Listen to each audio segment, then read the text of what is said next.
Muy buenos días para todos, el Señor les bendiga.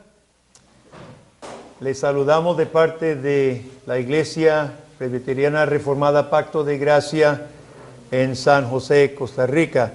Damos un saludo especial a Julio y Mónica Pinto, que nos escuchan desde Argentina. Escribieron esta semana y les damos un saludo para ustedes también si escucha este mensaje. Y todos los demás que nos acompañan fuera de Costa Rica, que el Señor les bendiga. Yo soy Guillermo Green, el pastor de la iglesia, y le invito en esta mañana que busquemos Hechos capítulo 2. Estamos realizando una miniserie sobre Pentecostés y las señales que Dios dio en ese día tan importante para la iglesia. Solo vamos a leer los primeros 4 versículos una vez más. Y si usted no escuchó el sermón pasado, está disponible en nuestra página de la iglesia, también de Facebook, sobre la señal del viento ese día. Y hoy vamos a hablar de la señal de las lenguas de fuego. Dice Hechos capítulo 2, cuando llegó el día de Pentecostés estaban todos unánimes juntos, y de repente vino del cielo un estruendo como de un viento recio que soplaba, el cual llenó toda la casa donde estaban sentados. Y el domingo pasado hablaban de lo que señalaba ese viento a la luz del Antiguo Testamento, donde el Espíritu de Dios se manifestó en más de una ocasión por viento. Y se les aparecieron lenguas repartidas como de fuego, asentándose sobre cada uno de ellos. Y fueron todos llenos del Espíritu Santo. Y comenzaron a hablar en otras lenguas según el Espíritu les daba que hablasen. Hasta ahí por hoy. Continuaremos el próximo domingo con este pasaje. Pregunta: ¿qué espera usted del Espíritu Santo? ¿Qué espera usted del Espíritu Santo? Posiblemente el domingo pasado, cuando se celebró Pentecostés, se habló mucho del Espíritu Santo en las iglesias. Posiblemente predicadores hablaron de lo que el creyente puede esperar del Espíritu Santo, pero sabe, la pregunta está mal planteada. La pregunta está mal planteada. No debemos preguntar, ¿qué espero yo del Espíritu Santo? Eso es lo que preguntan muchos, eso es lo que dicen muchos, es lo que esperan muchos. La pregunta está mal planteada a la luz de la palabra de Dios. La pregunta debe ser, ¿qué quiere hacer Dios en usted por medio de su Santo Espíritu? Esa es la verdadera pregunta. ¿Qué quiere hacer? Y esa es la pregunta que debemos hacernos. ¿Qué quiere hacer Dios en mí por medio de su Santo Espíritu? Y eso vemos, esa pregunta se responde, se contesta por las señales que Dios dio ese día. Viento, ya lo vimos. El viento, la presencia poderosa, creadora y recreadora de Dios, lo que hablamos el domingo pasado. Hoy hablemos de las lenguas como de fuego. Fuego. Dios revela algo de Él y de la obra del Santo Espíritu a través de estas lenguas como de fuego que se asentaron sobre cada uno, 120 discípulos, cada uno con una llama de fuego sobre su cabeza. ¿Qué es lo que Dios estaba enseñando?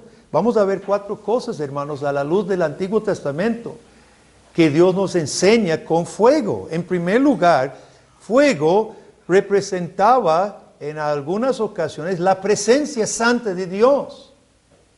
Casi todas las religiones paganas, de una forma u otra, adoran el fuego. Para los griegos, uno de los elementos del universo era fuego. Y muchas de las religiones hasta hoy lo tienen al fuego como algo místico, un poder. Claro, fuego convierte una leña en calor y luz, casi milagrosamente. Es fácil ver cómo las personas pudieran adorar esta cosa que toma un leño y lo convierte en luz y lo convierte en calor casi milagrosamente. Pero el Dios de la Biblia no es fuego. Él se viste de fuego. El creador del fuego se viste de fuego. Chicos, cuando Dios llamó a Moisés, ¿dónde fue? ¿Cómo fue? ¿En qué momento? ¿Cómo se reveló Dios? Cuando Dios llama a Moisés a libertar a los egipcios, ¿se acuerdan? ¿Dónde estaba? ¿Qué estaba haciendo Moisés? Estaba pastoreando ovejas. ¿Y qué de pronto qué ve Moisés que lo deja admirado? La zarza que quemaba pero no se consumía. Y se acercó y dice que el ángel de Jehová estaba en medio de la zarza, un arbusto, un arbolito, que estaba encendido en fuego pero no se consumía. La presencia santa de Dios se viste de fuego para mostrar su presencia extraordinaria, sobrenatural en este mundo. Luego, cuando Dios guía a su pueblo por medio del desierto, se acuerda que de día Dios era una nube de sombra sobre su pueblo, guardándolos del calor del desierto. Pero de noche, ¿qué era Dios? Una lámpara, una columna de fuego, de gloria, para que tuvieran luz de noche también. Pero fuego era Dios. Entonces, en primer lugar, Dios manifiesta su presencia extraordinaria, sobrenatural. Él es fuera de esta creación, en fuego. Pero segundo lugar, el fuego de Dios representó o ejecutó en más de ocasión juicio. ¿Cuántos de los niños recuerdan la rebelión de Coré, Datán y Abiram? ¿Recuerdan? ¿Algún niño me puede decir lo que querían hacer Coré, Datán y Abiram? ¿Qué es lo que querían? ¿Algún niño? ¿Qué querían ellos que fue tan malo? ¿Recuerda? Ellos no querían someterse a Moisés y Aarón en quemar incienso a Dios. Ellos decían, todo el pueblo es santo. ¿Quiénes son ustedes? Para que solo ustedes ofrezcan sacrificios. Para que solo ustedes ofrezcan incienso. Y ellos carbonearon, como decimos aquí, echaron carbón a 200 hombres más, principales. Y llegaron todos, la manada, este molote, ese motín ante Moisés y Aarón y dijeron, nosotros también vamos a quemar incienso. Y Moisés les ruega, dice, pero ¿qué están haciendo? Dice, nosotros no somos nada. ¿Acaso Aarón y yo estamos aquí porque nos impusimos? Fue Dios que nos eligió. No peleen contra Dios. Ese es el orden que Dios puso. Todos hemos sido rescatados por Dios. No hagan este atentado contra el orden de Dios. Y ellos pues se negaron. Ellos iban a traer sus incensarios. Y entonces, en número 16, usted puede leerlo, dice, primero la tierra se abrió y se tragó Coré, Datán y Abiram. Y después fuego salió de Jehová, de la nube, fuego salió y destruyó a los otros 200 que los habían acompañado. Fuego, destrucción repentina. En Tabera, Números 11, en Tabera, el pueblo comienza a murmurar contra Dios, comienza a quejarse, ¿para qué nos trajo Dios? Comienzan a blasfemar contra Dios y dice que salió fuego de Jehová en las afueras del campamento. Vinieron corriendo a Moisés diciendo, Dios está castigando a algunos en el campamento, haga intercesión. Moisés hace intercesión para que cese el fuego una vez más de Dios. Hay otro pasaje, tal vez muy poco recordado. ¿Algún chico, algún joven recuerda el hijo de Acab y Jezabel? ¿Cómo se llamó el hijo de Acab y Jezabel? No sabía que hoy era día de examen bíblico, conocimiento bíblico. Se llamaba Ocosías. Ocosías, como buen hijo de Jezabel, aquella adoradora de Baal, que quería exterminar a Elías. Ocosías cae en el palacio, se quiebra y manda a Ecrón, ciudad filistea, donde seguramente había un ídolo especial de Baal, manda a consultar a Baal si se va a recuperar. Y el profeta Elías le sale al encuentro de los mensajeros y dice, vaya dígale a su amo que si no hay Dios en Israel para que vaya a consultar a Baal. Y dígale además que no se va a recuperar, va a morir. Entonces regresan los mensajeros y le dicen a Ocosías, mire, nos salió Elías al encuentro y dice que para qué va a ir a consultar a Baal y además que usted no se va a sanar. Y Ocosías dice, como ese no creía en Dios, se enoja, dice, vamos a ver, tráigamelo aquí. Entonces manda un capitán con 50 soldados, y Elías está sentado en una loma, un despeñadero arriba. Y llega los soldados, dice, profeta, bájese porque lo vamos a llevar al rey. Y dice Elías, si yo soy varón de Dios y ustedes mueren la muerte natural de todos los hombres, yo no soy profeta. Pero si mueren de forma espantosa, sabrán que Dios ha hablado por mí. Y cae fuego, incinera a los 50. Le llevan la palabra a Ocosías y manda 50 más. No me importa, mande 50 más, tráigamelo. Oiga usted el corazón, la locura del corazón obstinado, hermano. El corazón incrédulo es suicida, recuérdelo. El corazón incrédulo es suicida. Busque el suicidio, la muerte. Y Ocosías manda 50 más y llega el siguiente capitán con los 50. Dice, bájese, se lo llevo. Cae fuego otra vez, ¡pum! Y los mata a todos una vez más. La tercera vez dice Ocosías, vaya y trágamelo. Claro, esta vez el capitán es un poco más inteligente. Llega donde Elías y se arrodilla. Y dice, te ruego que estimes mi vida y la vida de estos hombres. Y si te place, por favor, venga con nosotros. Entonces fue Elías con ellos. Y entró donde Ocosías y dijo, ¿para qué va a consultar a Baal? Si hay Dios en Israel, vas a morir. Y se va, y muere Ocosías. Fuego, una vez más. Fuego del cielo consume al pecador obstinado. Y Hebreos, el libro de Hebreos, resume la enseñanza del Antiguo Testamento diciendo, nuestro Dios es fuego consumidor. ¿Y cuál fue, hermano, el pecado en especial en todos estos casos? Coré, la rebelión de Coré, Ocosías y sus hombres. ¿Cuál fue en especial el pecado que era castigado de manera particular con el fuego? El egocentrismo obstinado, autónomo. Haré lo que me da la gana. Eso Dios castigó de forma particularmente severa con fuego. Fulminados. Haré lo que me da la gana.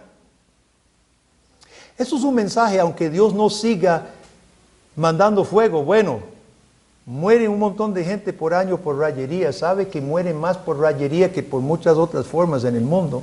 No sé si eso todavía sigue siendo el castigo de Dios. Por eso yo no me atrevo a decir sí o no, Dios sigue mandando fuego del cielo. Pero sabemos que no, tal vez no lo hace de la misma forma hoy que lo hacía en estos acontecimientos. Pero esto es una señal, un recordatorio para todos los hombres, que particularmente el pecado, haré lo que me da la gana, es repugnante ante Dios y recibirá castigo. Recibirá castigo. En toda área de nuestra vida, nosotros somos tentados a decir, haré lo que me da la gana. Nuestra sociedad costarricense ahorita está ceñida, así como van las cosas, los medios, la nación, la radio, el gobierno, el Ministerio de Educación, hoy están ceñidos todos en el área de la sexualidad con la promoción de marcos, de patrones de conducta en la sexualidad y en el marco del matrimonio. Hoy estamos ceñidos en hacer lo que nos da la gana. No me importa lo que toda la historia, como ha definido el matrimonio, no nos importa, vamos a redefinir el matrimonio. Menos nos importa lo que dice la palabra de Dios. Haremos lo que nos da la gana. Tengamos cuidado. Tengamos cuidado. Ese pecado ha sido castigado severamente por Dios en el pasado. Y todos nosotros, hermanos, analicemos nuestras propias vidas en el hogar, la relación matrimonial, la relación padres, hijos, padres, el trabajo. Muchas veces, no es cierto, muchas veces decimos, yo sé lo que hago. ¿Ah? Yo sé lo que hago. Y con eso muchas veces lo que realmente estamos diciendo, haré lo que a mí me da la gana. No solamente, hermanos, transgredimos lo que Dios prohíbe, sino no cumplimos lo que Dios manda. La religión pura y sin mácula es esta: socorrer a la viuda y al huérfano en su miseria y guardarse sin mancha del mundo. No. Mi plan de vida soy yo. Yo tengo mis cosas, tengo mis estudios, tengo mi trabajo, tengo mi. Vamos a ver que Pentecostés, me estoy adelantando al próximo domingo, vamos a ver que Pentecostés transformó todo eso. Cuando cayó el fuego purificador sobre la iglesia, los transformó en no egoístas, sino siervos de Dios. Su agenda de vida, su plan de vida, su proyecto de vida fue transformado y fue fijada su agenda por Dios mismo. Ahorita estamos hablando del fuego como manifestación del juicio de Dios. Recuérdelo, porque va a ser importante, hermano, recordar que el fuego de Dios cayó supremamente sobre uno por nosotros, sobre Jesús. Y eso nos lleva al tercer punto. El fuego en el Antiguo Testamento manifiesta de forma muy puntiaguda, muy enfocada, la justicia de Dios manifestada en gracia. Y yo hablo del holocausto. ¿Cuántos recuerdan qué era el holocausto? ¿Qué significa el holocausto? Fuego. El holocausto era el sacrificio más importante del Antiguo Testamento. Había muchos sacrificios, había muchas ofrendas en el Antiguo Testamento. Pero el principal, el primero y el más importante era el holocausto, donde el pecador llegaba para expiación de su culpa. Y en ese rito, ustedes se acuerdan lo que hacía: traspasaba su culpa poniendo la mano sobre la cabeza del becerro o el macho cabrío o el cordero. Y ya que la culpa estaba traspasada al animal, el animal se subía muerto, descuartizado, etc. Se subía al altar y se consumía el pecado, desaparecía el pecado. Cuando terminaba todo, solo cenizas quedaba. El holocausto demostraba la justicia de Dios en deshacer el pecado y la gracia de Dios en proveer un sustituto por nosotros. Fuego en el holocausto, hermanos, es la justicia de Dios manifestada en gracia.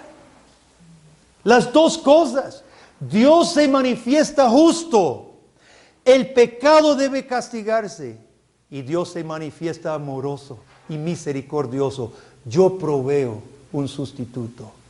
Permito que este cordero reciba el castigo suyo. Y sabemos que eso señaló a Jesús en el Calvario.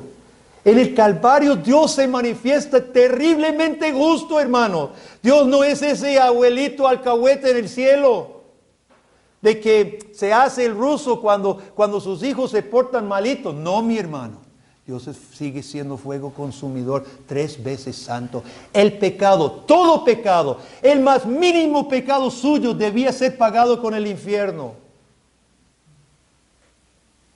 Y ese castigo cayó sobre Jesús en el holocausto del Calvario. Pero la gracia de Dios se manifiesta en proveer un sustituto en nuestro lugar, para que no fuera usted y yo que pagáramos nuestros pecados, sino Jesucristo que recibiera el castigo. Sabe, muchos comentan de que la sociedad moderna se está haciendo menos y menos agradecida. Se queja de que la juventud hoy en día espera o piensa que todo se le debe. Merecemos derechos. Esos son los términos hoy en día que más se manejan. Lamentablemente, esto mismo se predica desde los púlpitos de la iglesia. En las iglesias que se llaman evangélicas, tú eres hijo de Dios, tú eres príncipe, tú te mereces todo lo del cielo, lo mereces en la tierra. Dios está aquí para suplir tus derechos. Tú tienes derechos y Dios se los va a dar. ¿Qué es lo que pasa, hermanos, cuando nosotros nos creemos con derechos que no nos corresponden? Obviamente no hay un sentimiento de gracia, de la gracia de Dios, la misericordia de Dios, y no hay lugar para la gratitud. Si usted me da lo que yo merezco, no tengo por qué agradecerte, porque usted me está dando simplemente lo que merezco. ¿Cuántos cristianos, para no hablar de la sociedad, porque así está la sociedad, me merezco esto, cuando me lo dan no tengo que agradecer a nadie? Vivimos una sociedad ingrata, malagradecida, porque nos creemos con todos los derechos de todo. Pero dentro de la iglesia es inadmisible esta actitud, hermano, porque nosotros no tenemos derechos. Nosotros no tenemos derecho. Bueno, derechos sí tenemos de ser encaramado en el holocausto y morir. Eso es el derecho que tenemos. Y yo sospecho, hermano, que muchos cristianos no sienten gratitud en su corazón porque no ha comprendido el Evangelio. No ha comprendido el Evangelio. Y esos discursos de los cristianos quejándose contra Dios, no sé qué está haciendo Dios, no sé por qué. No hemos comprendido el Evangelio. En el holocausto, fuego, se manifiesta la gracia de Dios en medio de su justicia. Y ese conocimiento produce un profundo sentir de gratitud en el cristiano. Es importante recordar que este fuego que Dios, usted sabe que el primer holocausto fue encendido por Dios. En el primer holocausto, cuando consagraron el altar, no fue Aarón que tomó una fogata y encendió el fuego. No, hermano, fue Dios del cielo, de la nube, que encendió el holocausto. ¡Pum! Encendió Él. Y dijo Dios, ese fuego que yo encendí no tiene que apagarse nunca. Los sacerdotes cuando viajaban, entonces tenían que recoger las brasas encendidas, meterlos en alguna olla y llevarlos con ellos a través del desierto. ¿Por qué? Recuerdan, en el mismo momento que Dios enciende, Dios había dado ya las instrucciones de antemano. Pero Nadab y Abiú, los hijos de Aarón, también que habían sido consagrados como sacerdotes, hicieron algo. ¿Se acuerdan lo que hicieron? Quisieron presentar incienso. Ellos se emocionaron cuando vieron la gloria de Dios y el fuego encender el holocausto. Se emocionaron y tomaron sus incensarios. Pero tomaron fuego que estaba por ahí. No cogieron, tal vez no se atrevían a arrimarse al altar, no sé. Tomaron otro fuego y llevan a Dios. Sus motivaciones buenas, están admirados. Quieren honrar a Dios y toman fuego de otro lugar. ¿Y qué pasa? Dios los mata en el lugar. Y prohíbe que Aarón le llore. Yo me acuerdo que cuando yo era niño yo leí eso y yo decía, yo creo que Dios se pasó de severo. no estaban pecando, o sea, yo no veía el pecado. Ellos querían adorar a Dios, querían honrar a Dios. Y ahí, una pequeña desviación de tomar otro fuego, que es el gran pecado, yo no entendía. Pero viendo esto, hermanos, cuidadosamente, claro que estaban haciendo una transgresión grande. Ellos, al ofrecer fuego que Dios no había encendido, estaban pretendiendo ofrecer otra justicia que no fuera la justicia de Dios. Otra ofrenda que no fuera dada por Dios primero. Estaban ofreciendo su propia justicia, no la provisión que Dios había dado en el altar. Y por supuesto, hermano, ninguno que llegue al día de juicio con su propia justicia podrá ser vindicado delante de Dios. Solamente el que reciba la justicia de Dios y la gracia de Dios, lo que Dios provee en Cristo, podemos ser aceptado, puede ser aceptado nuestra ofrenda de incienso ante Dios, si era grave, porque pretendían ofrecer a Dios lo que ellos querían. Por más buenas las motivaciones, veamos, hermanos, las buenas motivaciones no salvan. Las buenas motivaciones no salvan. Ay, sí, pero son tan sinceros. No te va a salvar la sinceridad. Solo la justicia que Dios provee en Cristo nos va a salvar. Y lo demostró en ese momento en el holocausto. Lo demostró en ese momento. La justicia y la gracia de Dios y la fidelidad de Dios, fuego que no se apaga. Este fuego no se apaga, hermanos, en doble sentido. Contra el pecado nunca se apaga. Muchos dicen, es que el infierno es un concepto tardío, en la Biblia realmente no enseña tanto. Mire, hermano, desde el holocausto Dios enseña el infierno. El fuego no se apaga. Ahí Dios estaba, y Jesucristo cita esas palabras cuando Él dice, donde el fuego no se apaga y el gusano no muere. Está citando las palabras del Antiguo Testamento, donde el fuego de Dios nunca se apaga. Pero es en doble sentido que el fuego de Dios no se apaga, hermano. Primero, no se apaga contra el pecado, y el que llegue lleno de pecado al día final, hermano, el fuego de Dios no se apagará contra él.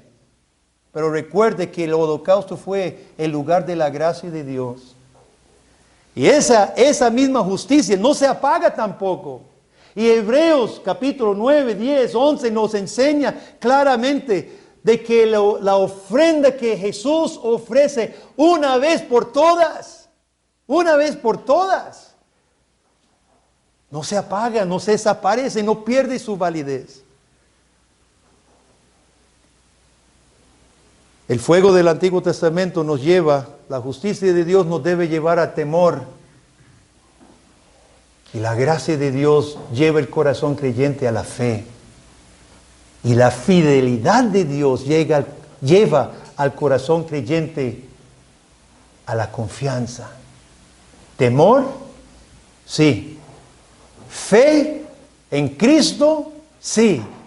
Y confianza en la fidelidad de Dios. Finalmente, el fuego purificaba. Busque Isaías 6, rápidamente por favor, Isaías 6. El fuego purificaba la boca para poder dar testimonio puro de Dios. En Isaías 5, el profeta relata todo lo que estaba pasando en la sociedad de Israel en su tiempo. Y lo que estaba pasando, hermano, es como leer el periódico de hoy. Codicia, avaricia, perversión, robo, desprecio, homicidio. Y Isaías está en medio de esta sociedad que desprecia a Dios. Y llegamos a capítulo 6 y dice, Isaías 6, en el año que murió el rey Usías, yo vi al Señor sentado sobre un trono alto y sublime, y sus faldas llenaban el templo. Por encima de él había serafines, cada uno tenía 6 alas, y él ve los serafines, y los quiciales de las puertas se estremecieron con la voz del que clamaba, y la casa se llenó de humo. Entonces Isaías dice, versículo 5, ¡ay de mí! Soy muerto, porque siendo hombre inmundo de labios, y habitando en medio de un pueblo que tiene labios inmundos, han visto mis ojos al Rey Jehová de los ejércitos. Entonces, ¿qué es lo que pasa, hermano? Uno de los serafines fue con un carbón encendido tomado del altar. Ese es el altar de holocausto. El altar donde las culpas son expiadas. Y no sé si con la mano o con una pinza. Creo que los serafines tal vez con la misma mano puede tomar el carbón encendido y vuela donde Isaías y toca su boca.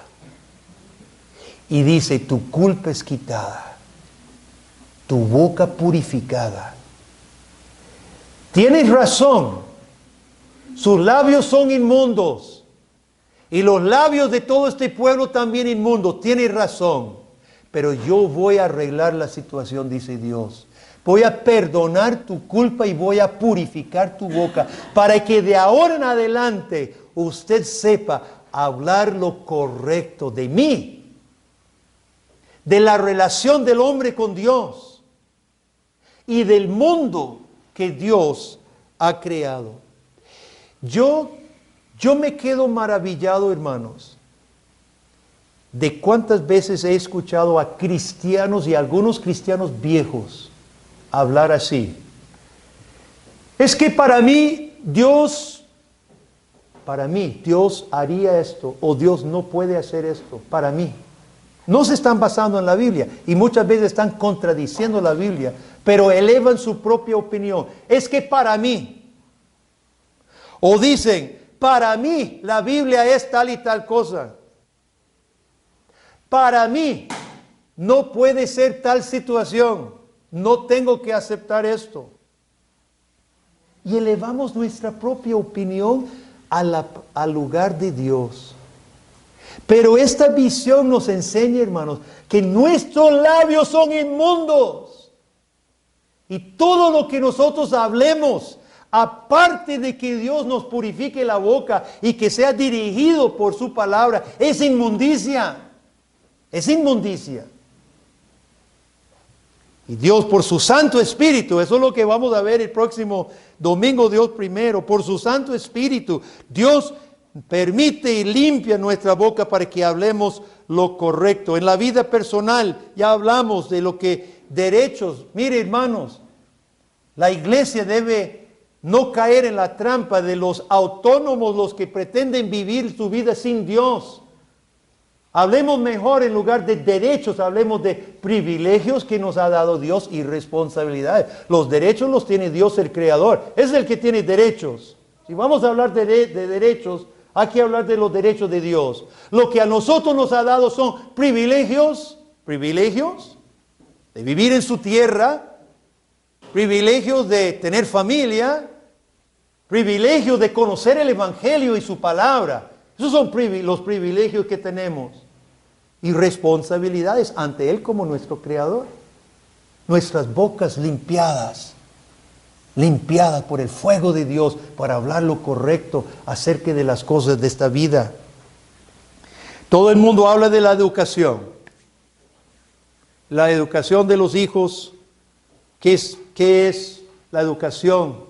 Los estudiantes, lo que deben estudiar, etcétera, etcétera. Hermanos, ¿estamos hablando lo que Dios dice? ¿Hablamos con base en la Biblia? ¿O somos, como decimos en Costa Rica, un poco de bateadores, hablando nuestras propias opiniones? Política, todo el mundo habla de política. Nos encanta reunirnos, hablar de política, criticar al presidente, criticar la asamblea, qué barbaridad lo otro. ¿Hablamos las palabras de Dios en cuanto a la política? ¿Podemos decir, la palabra de Dios dice tal y tal cosa? ¿O no nos importa? Preferimos la ideología última de algún partido. En cuanto al trabajo, ahí en el lugar de trabajo, ahí nos comemos al jefe, criticamos a la junta, etcétera, etcétera. ¿Hablamos lo que Dios quiere que hablemos? Hay que pensarlo.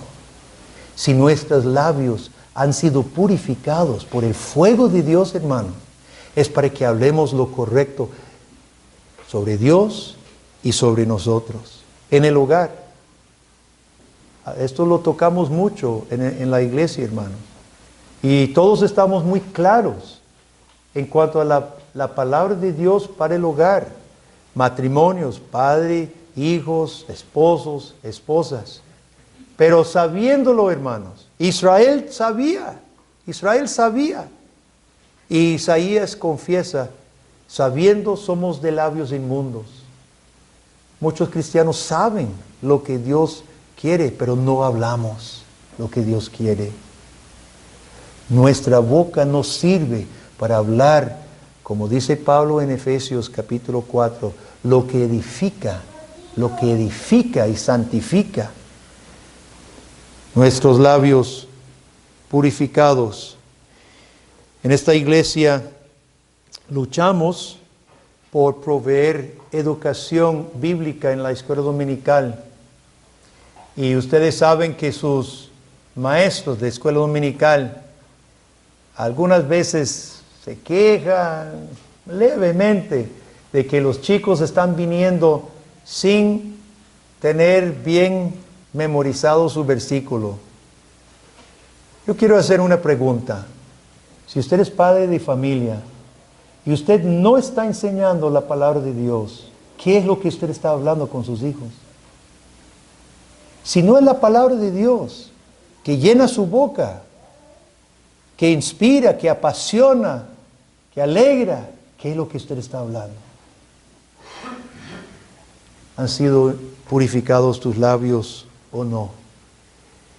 El próximo domingo vamos a hablar de esas lenguas de fuego que se asentaron sobre cada discípulo, hermanos, y ampliar un poco más ahora el viento, fuego, llenura del Espíritu Santo. Hoy hemos visto 4 cosas que el fuego de Dios señala desde el Antiguo Testamento. La presencia espectacular de Dios, el juicio de Dios sobre el pecado, la justicia y gracia de Dios juntos en el holocausto, y labios, bocas purificadas por el fuego de Dios.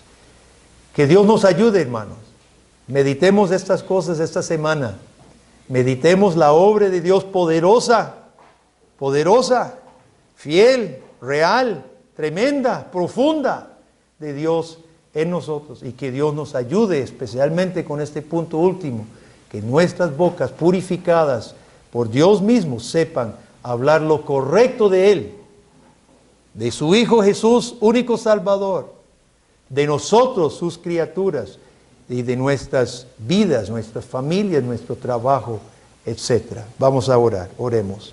Padre, gracias te damos por el día de Pentecostés, cuando tú mandaste poderosas señales sobre tu iglesia, demostrando, recordando, señalando tu obra poderosa, viento, el Espíritu Creador poderoso, fuego, el Espíritu justo, también purificador. Gracias, Señor. Oh Espíritu del Dios Trino, llena nuestras vidas, mentes y bocas, oh Dios, para que seamos purificados. Pensemos, deseemos y hablemos lo correcto de ti. En el nombre de Jesús, amén y amén.